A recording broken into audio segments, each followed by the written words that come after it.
আমি নরমালি এইভাবে ইন্ট্রো করি না, কিন্তু আমি এখন ঝুলছি একটা গুহার 100 ফুট নিচে, যেটা মাটির নিচে 5 কিলোমিটার জুড়ে বিস্তৃত আছে।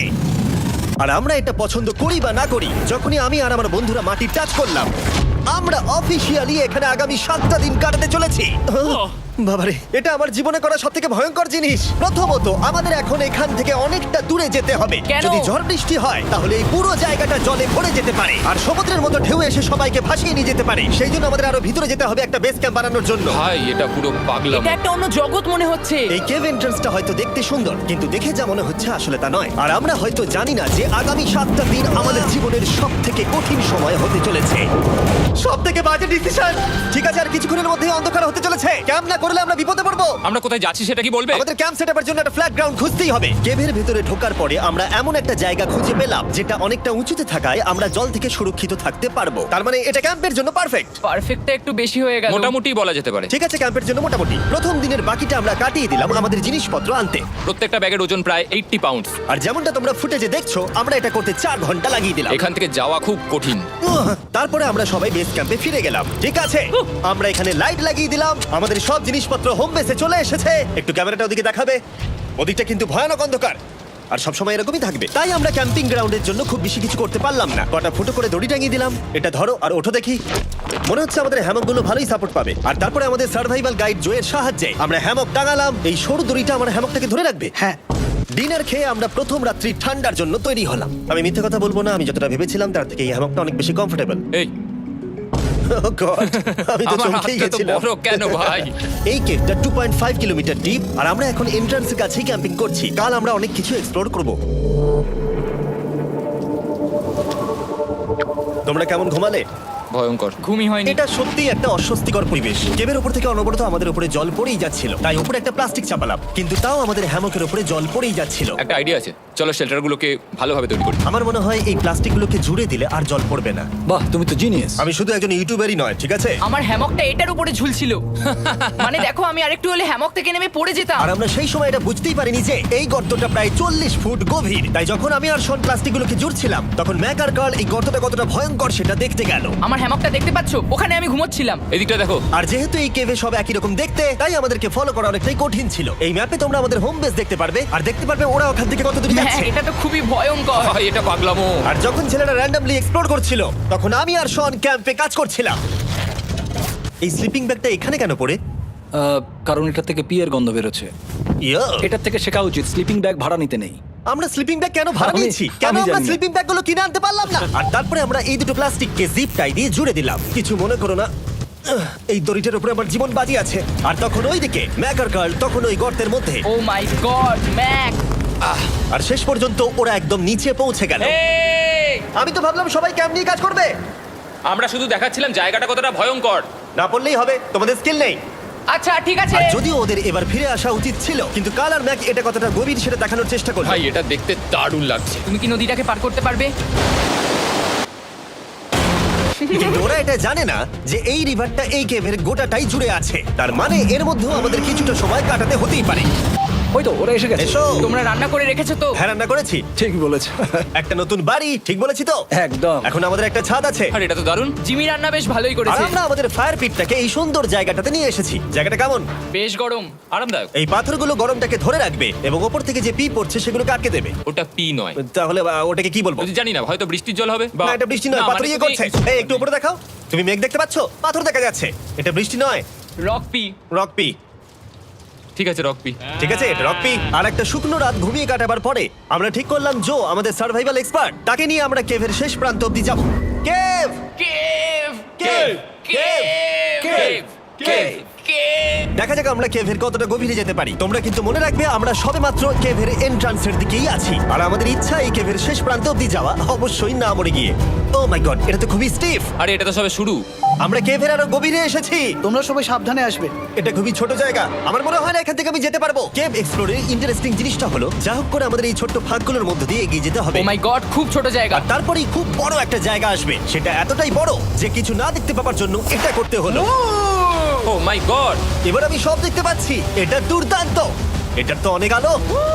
ভাই জায়গাটা কতটা সুন্দর দেখো। Yeah! বাপরে কি আলো, আমি তো তাকাতেই পারছি না। আমি তো অন্ধ হয়ে যাব মনে হচ্ছে। এ বাবা, এটা কি হলো? আমরা বোধহয় ঠিক মতো এটাকে ব্যবহার করতে জানতামই না। চলো এগিয়ে যাই। আর তাই আমরা এগোতে থাকলাম। এই যে এই জায়গাগুলো এগুলো খুব ভালো ধরার এখানে? জায়গা। এগুলো ধরে এখান থেকে পা ঘুরিয়ে চলে আসতে পারবে। এইভাবে কি? একদম পারফেক্ট। জো সব থেকে ভালো কেভ গাইড। এভাবে কেউ গাইড করতে পারবে না। ঠিক আছে, এইবার ব্যাপারটা ইন্টারেস্টিং হবে। কি? এটা কি? এখান থেকে আমাদের ওয়েট শুট পরে সাঁতার কেটে যেতে হবে।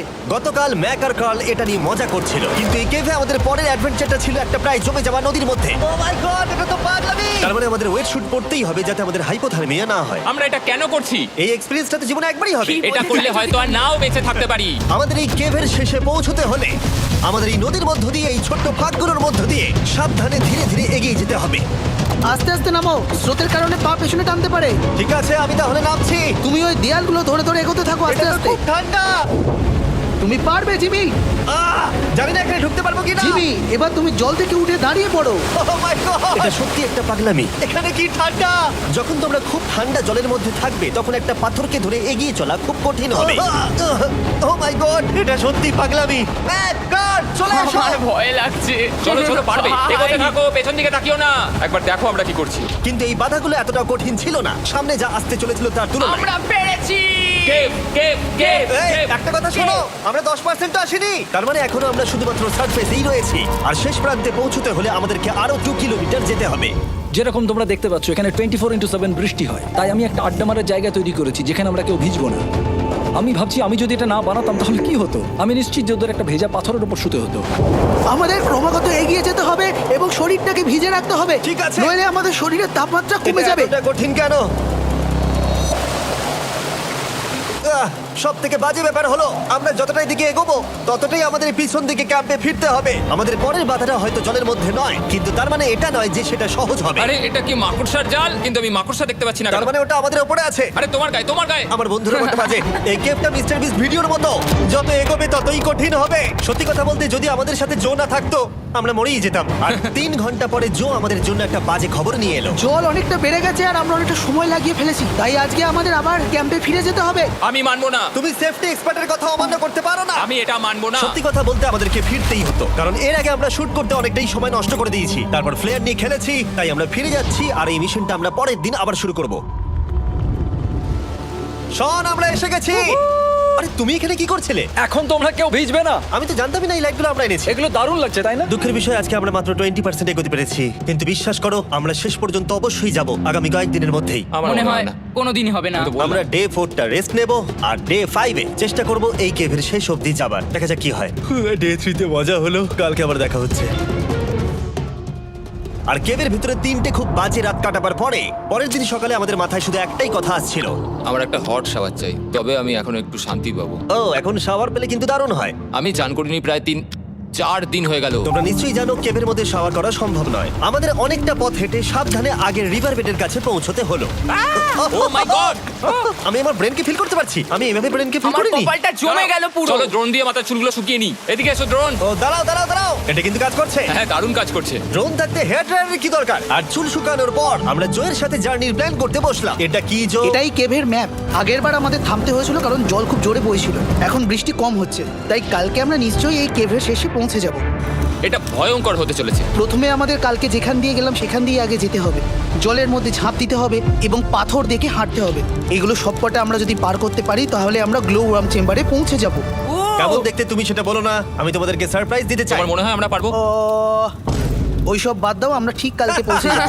কালকের প্ল্যান আমরা চক আউট করে নিয়েছি। আমরা রেস্ট করছি আর ফেস্টিভ্যাল স্মোর্টস খাচ্ছি আমাদের এনার্জি রিগেন করতে। সবাইকে চিয়ার্স। জো এই প্রথমবার ফেস্টিভ্যাল ও, স্মোর্টস দারুণ। খাচ্ছে। জো সত্যি কথা বলবে। এটা দারুণ, তাহলে ভালো লাগলো? দারুণ লেগেছে। আমরা এই চকলেটটা আগে কেন বের করিনি? এটা এমনি চকলেটের থেকে 10 গুণ ভালো খেতে। সত্যি কথা বলতে তোমরা যদি ফেস্টিভ্যালের সাথে স্মোর্টস ট্রাই না করে থাকো তাহলে তোমরা মিস করছো। কালকে আমরা পুরো কেভটা এক্সপ্লোর করব, দেখা হচ্ছে। তাই আমরা ভালো করে ঘুমানোর চেষ্টা করলাম আর কালকের প্রিপারেশন নিলাম কেভের শেষে যাওয়ার জন্য। আমরা আমাদের জীবনের সবথেকে ডেঞ্জারাস জার্নি করতে চলেছি। ডে 3 এর অভিজ্ঞতা মাথায় রেখে আমরা কম শুট করেছি যাতে আমরা সামনের দিকে তাড়াতাড়ি এগোতে পারি। জলটা খুব ঠান্ডা। হ্যাঁ, আগের দিনের মতোই খুব ভালো। এই তো। আর যাতে আমরা সবাই বেঁচে ফিরতে পারি তাই জো ছাড়াও আরেকজন সার্ভাইভাল এক্সপার্টকে আমরা নিয়ে এসেছিলাম। এখানেই আমরা ডে 3 তে আটকে গেছিলাম। এখন আমরা কি করব? এবারে আমরা অনেক তাড়াতাড়ি এসেছি। আমাদের পিছনে ঘন অন্ধকার। কোথায় যাব? এই রাস্তাটা অনেক সরু এবং হ্যাঁ। স্রোত প্রচুর বেশি, তাই আমরা দেয়ালগুলো ধরে ধরে আস্তে আস্তে এগোবো। এই যে এইভাবে। Oh হ্যাঁ God! এই রকটায় জাম্প করো, কয়েকটা ভালো পাথর আছে যেগুলোকে তুমি ধরে এগোতে পারবে। আরে এখানটা তো অনেক অন্ধকার। আমি আর পা পাচ্ছি না, আমি এখন মাটিতে আর পাই পাচ্ছি না। যেহেতু আমরা মাটিতে পা পাচ্ছিলাম না, তার মানে যদি আমরা পাথর ছেড়ে দিই তাহলে এই জলের স্রোত আমাদেরকে ভাসিয়ে নিয়ে যেতে পারে। জো, আমরা কি করব? আমি এটা ধরে এসেছি, তুমি এটা ঠিক ধরো। আছে, আমি তো দেখতেও পাচ্ছি না কোথায় যাচ্ছি। জো, স্রোত আমাকে ভাসিয়ে নিয়ে চলে যাচ্ছে। আমি তুমি করবো কি করে? পারবে পারবে, শুধু মুখটা এখান থেকে ঢুকিয়ে দাও, আমি হেল্প করছি। এখানে আমি ঢুকবো? হ্যাঁ এই গর্তের মধ্যে। এই তো খুব ভালো। এটা আমার জীবনের সব থেকে বিপজ্জনক অ্যাডভেঞ্চার। আমরা এখন কেভের অনেক গভীরে চলে এসেছি, আর এবার আমাদের সামনে প্রথম বড় বাধা। এখানে জলের একটা ঘূর্ণাবর্ত আছে, যদি তুমি এর মধ্যে পড়ে যাও তাহলে তোমাকে একদম নিচে নিয়ে চলে যাবে। মানে আমরা পড়ে গেলে মরে যেতে পারি। হ্যাঁ মানে আমরা মৃত্যুর সাথে খেলা করছি। এটা এতটা বিপজ্জনক হতে পারে আমি সত্যিই ভাবিনি। খুব ভালো, এই তো। তাহলে কি আমার পা এখানে হ্যাঁ রাখবো? রাখো রাখো। ঠিক আছে, এই তো আমি পেরেছি। এটা আমার ভাবনার থেকেও বেশি কঠিন ছিল। এই নদীটা কতটা শক্তিশালী এই গোটা কেভটাকে তৈরি করেছে। কিন্তু মজার ব্যাপার হলো আমরা পাথরের মতো শক্তিশালী নই। আমি শুধুমাত্র মানুষের মতোই শক্তিশালী। সৌভাগ্যবশত কাল এই অ্যাডভেঞ্চারে লিড করেনি, তার বদলে আমরা একজন অ্যাভেঞ্জার জোকে পেয়েছি। ও কতটা এক্সপার্ট তার প্রমাণ হিসেবে বলতে পারি। সে লিটারালি কতটা ওপর থেকে আমাদেরকে নদীতে ঝাঁপ দিয়ে দেখালো। ও মাই গড, এটা পাগলামি। কে বললো এটা পাগলামি? এটা তো আমার কাছে খুবই সহজ। আমি এটা করব। তুমি কোনোভাবেই এটা করতে পারবে না। আরে কি বলছোটা কি তুমি? আমি এক্ষুনি করতে চাই। চলো যাচ্ছি Joe. God speed back. Jimmy আমার সাথে যা যা করেছে তার কাছে এটা তো কিছুই নয়। 3 2 1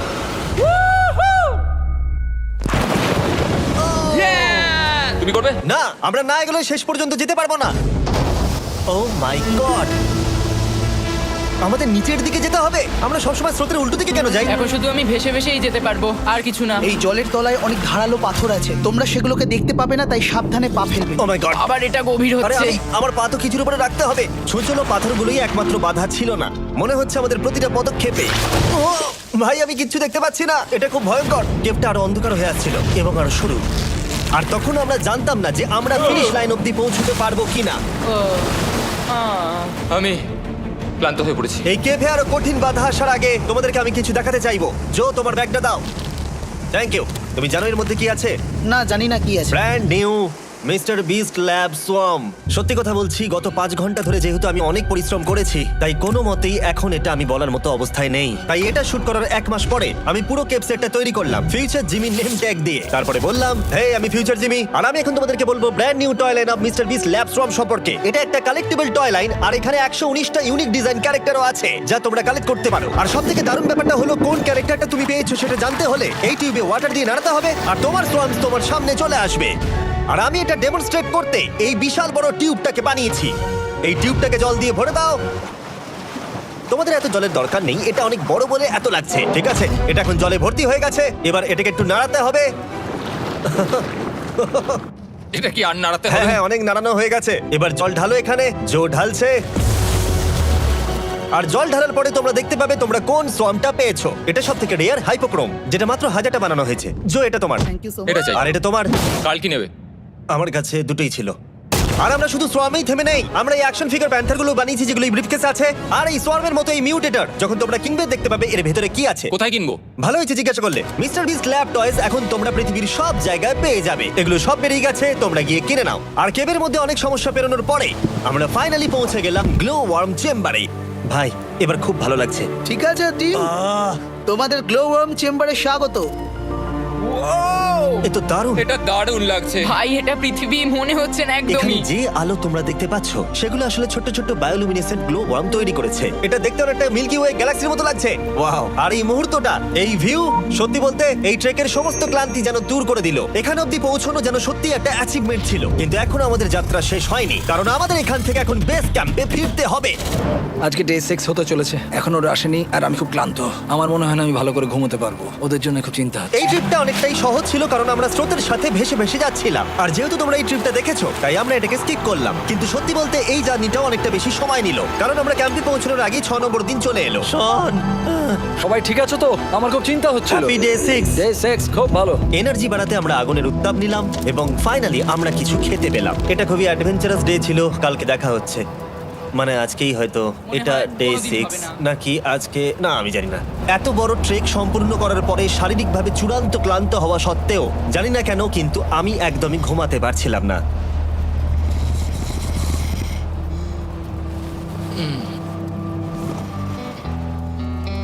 আমি 7 দিন সলিটারি কনফাইনমেন্টে কাটিয়েছি, কবরে কাটিয়েছি, 7 দিন রাফটে থেকেছি, কিন্তু সত্যি কথা বলতে এটা সবার থেকে বেশি কঠিন ছিল, কারণ সব সময় ভিজে, ঠান্ডা, প্রত্যেক মুহূর্তে এই পাথরগুলো শরীরে ব্যথা দিচ্ছে। বেশিরভাগ সময়টাই এই কেভটা দুঃস্বপ্নের মতো ছিল, কিন্তু তোমার আর আমার মধ্যে। জিমি ইয়ো গার্ড, আমাকে দেখতে পাচ্ছো? এটা পৃথিবীর সবথেকে উজ্জ্বল টর্চ। মজার মুহূর্ত অনেক ছিল। মাটির নিচে 300 ফুট গভীরে অভিযান চালানো থেকে আমাদের সবাই মিলে হ্যামক নিয়ে হাসাহাসি করা সবকিছুই এই অভিযানের অংশ ছিল। যেহেতু আমাদের সঙ্গ দারুণ, চলো তিমির মতো আওয়াজ করো। তাই এই ভিজে ঠান্ডা পাথুরে অদ্ভুত কেভের ট্রিপটা বদলে গেল আমাদের জীবনের সব থেকে সুন্দর মুহূর্তে।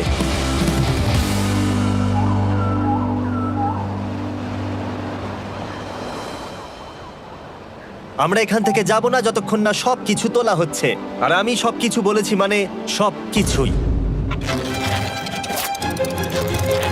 চলো এবার বেরোনো যাক। আর যখন আমরা মাউথ কেভে আবার ফিরে এলাম, ভাই ওপরটা দেখতে দারুণ লাগছে, তখন জয়ের জন্য একটা সারপ্রাইজ ছিল।